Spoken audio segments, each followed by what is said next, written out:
μεταβλητές, ανάλογα με το ρόλο που διαδραματίζουν στην έρευνα, διακρίνονται σε ανεξάρτητες, εξαρτημένες, ελεγχόμενες, επείσακτες και κατασταλτικές. Εμείς στο μάθημά μας θα ασχοληθούμε μόνο με τα δύο πρώτα είδη, δηλαδή τις ανεξάρτητες και τις εξαρτημένες. Έτσι, ανεξάρτητη μεταβλητή είναι μια μεταβλητή που επιλέγει ο ερευνητής με σκοπό να μελετήσει την επίδρασή της σε μια άλλη μεταβλητή. Είναι μια υποτιθέμενη αιτιώδης μεταβλητή που λειτουργεί είτε εντός του υποκειμένου είτε εντός του περιβάλλοντος στο οποίο βρίσκεται το υποκείμενο και η οποία επηρεάζει συμπεριφορά ή ένα χαρακτηριστικό γνώρισμα του υποκειμένου προς έρευνα. Είναι λοιπόν η ανεξάρτητη μια μεταβλητή που προηγείται, επηρεάζει ή προβλέπει το αποτέλεσμα της μελέτης. Ενώ αντίθετα η εξαρτημένη είναι εκείνη η μεταβλητή τις οποίες οι τιμές επηρεάζονται ή φαίνεται ότι επηρεάζονται από τις μεταβολές της ανεξάρτητης μεταβλητής. Με λίγα λόγια, εξαρτημένη μεταβλητή είναι η μεταβλητή που μελετά ο ερευνητής και επηρεάζεται από την ανεξάρτητη μεταβλητή.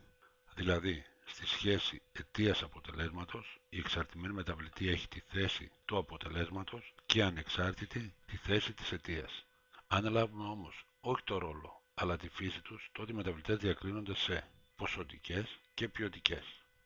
Ποσοτικές είναι οι μεταβλητές που μεταβάλλονται κατά ποσό, π.χ. βάρος, ύψος, θερμοκρασία. Ενώ ποιοτικές είναι οι μεταβλητές που μεταβάλλονται κατά ποιό, π.χ. φύλο, θρήσκευμα, εθνικότητα κλπ. Ο διαχωρισμός των μεταβλητών σε ποσοτικές και ποιοτικές σχετίζεται με τις κλίμακες μέτρησης τις οποίες ομοδοποιούνται οι μεταβλητές.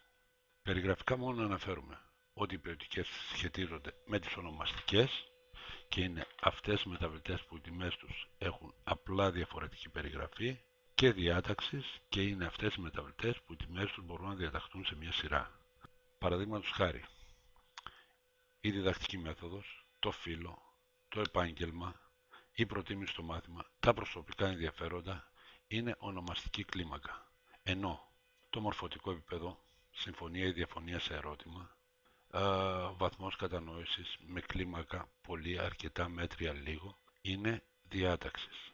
Ενώ οι ποσοτικές σχετίζονται με τις διαστήματος και είναι αυτές τις οποίες μπορεί να οριστεί μόνο η έννοια της απόστασης, αναλογίες και είναι αυτές τις οποίες υπάρχει η έννοια του μηδενός. Έτσι, η σχολική επίδοση ή ο βαθμός του πτυχίου αποτελούν κλίμακα διαστήματος, ενώ ο αριθμός των λαθών, ο χρόνος ανάγνωσης, τα χρόνια υπηρεσίας, το εισόδημα είναι κλίμακα αναλογίας.